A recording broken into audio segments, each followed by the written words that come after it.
ஞானக் களஞ்சியத்திற்கு உங்க எல்லாரையும் வரவேற்கிறோம். இது சனாதன தர்மத்தோட காலத்தால் அழியாத ஆன்மீக பொக்கிஷங்களுக்கான ஒரு டிஜிட்டல் களஞ்சியம். ஒரு நிமிஷம் யோசிச்சு பாருங்க. உண்மையான பக்திக்கு ஒருத்தரோட பெரிய துக்கத்தையோ கருவத்தையோ ஏன் ஒரு பெரிய சாபத்தை கூட ஜெயிக்கிற சக்தி இருக்குமா? என்ன நினைக்கிறீங்க? வாங்க, சித்திரகேதுவோட கதையில இதுக்கு என்ன பதில் இருக்குன்னு நம்ம சேர்ந்து பார்க்கலாம். சரி, முதல்ல நாம சித்திரகேதுவோட பக்தி எப்படி ஆரம்பிச்சதுன்னு பாப்போம். தன் மகனை இழந்து பெரிய துயரத்துல இருந்த சித்திரகேது மன்னன் அதிலிருந்து மீண்டு வந்து எப்படி ஒரு அசைக்க முடியாத பக்திய வளர்த்துக்கிட்டான், வாங்க தெரிஞ்சுக்கலாம். இது நாராயணியத்துல இருந்து தசகம் 23, ஸ்லோகம் 6. ஸ்தோத்ரம் ச மந்திரமபி நாரததோ த லப்த்வா தோஷாய சேஷ வபுஷோ நனுதே தபஸ்யன் வித்யாதராதிபதாம் ச ஹி சப்தராத்ரே லப்த்வாப்யகுண்டமதிரன் வபஜத் பவந்தம். 6. நாரத முனிவர்கிட்ட இருந்து மந்திர உபதேசம் கிடைச்சதும் சித்திரகேது நேரா ஆதிசேஷனை நினைச்சு கடுமையா தவம் பண்ண ஆரம்பிச்சான். அதுக்கு கிடைச்ச பலன் என்ன தெரியுமோ? சும்மா இல்ல, வெறும் 7 நாள்ல வித்யாதரர்களுக்கே தலைவனாகிற பதவி அவனுக்கு கிடைச்சது. ஆனா இவ்வளவு பெரிய பதவி கிடைச்சும் அவனோட மனசு அதுல நிக்கல. அவனோட பக்தி இன்னும் தீவிரமா மாறாம முழுசா பகவான் மேலதான் இருந்துச்சு. இப்படி அசைக்க முடியாத பக்திக்கு ஒரு பரிசு வேண்டாமா? சித்திரகேதுவுக்கு கிடைச்ச பரிசு என்னன்னு தெரியுமா? அதுதான் பகவானோட நேரடி தரிசனம். அந்த அற்புதமான காட்சியை பத்தி இப்ப நாம பார்க்கலாம். தசகம் 23, ஸ்லோகம் 7. தஸ்மை மிருணால தவலேன சஹஸ்ரசீர்ஷிணா ரூபேண பத்தனுதி சித்த கணாவிருத்தேன பிராதுர்பவன்னச்சிரதோ நுதிபி பிரசன்னோ தத்வா ஆத்மதத்துவம் அனுருஹ்ய திரோததாத். சித்திரகேதுவோட தவத்துல ரொம்பவே மழ்ந்து போன பகவான் அவனுக்கு காட்சி கொடுத்தார். எப்படி தெரியுமா? தாமரை தண்டு மாதிரி வெண்மையான 1000 தலைகள் கொண்ட ஆதிசேஷன் ரூபத்துல. அவரை சுத்தி சித்தர்கள் எல்லாம் துதிப்பாடிட்டு இருந்தாங்க. சித்திரகேதுவோட ஸ்தோத்திரங்களை கேட்டு ரொம்பவே சந்தோஷப்பட்ட பகவான் அவனுக்கு ஆத்ம தத்துவ ஞானத்தை, அதாவது தன்னைத்தானே அறிஞ்சுக்கிற அந்த உன்னதமான ஞானத்தை உபதேசம் பண்ணி ஆசிர்வதிச்சுட்டு மறைஞ்ச போயிட்டார். சரி, இப்போ நாம கதையோட ஒரு ரொம்ப முக்கியமான கட்டத்துக்கு வரோம்.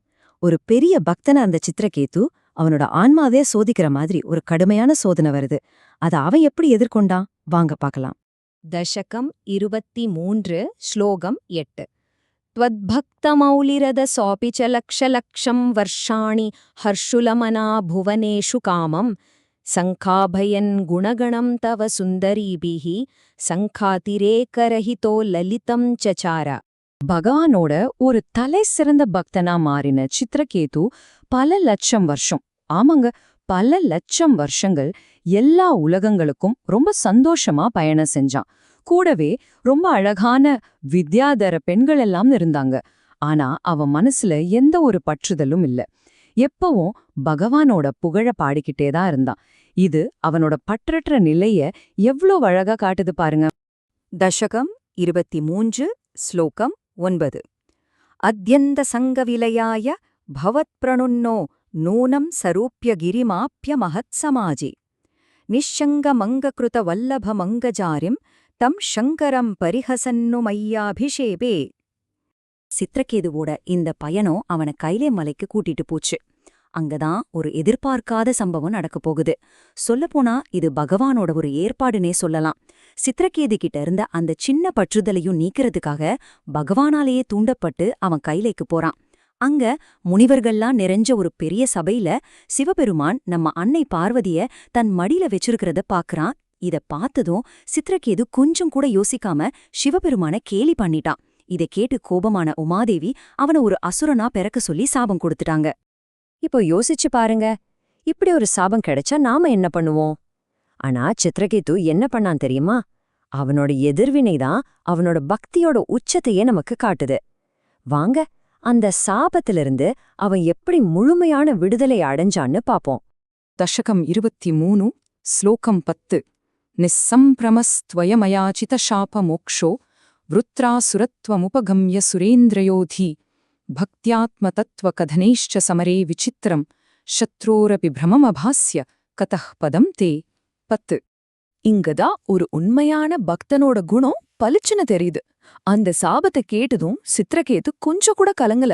சாப விமோச்சனம் கேட்கல, கோவப்படல, எதையும் பண்ணல. அமைதியா அதை ஏத்துக்கிட்டான்.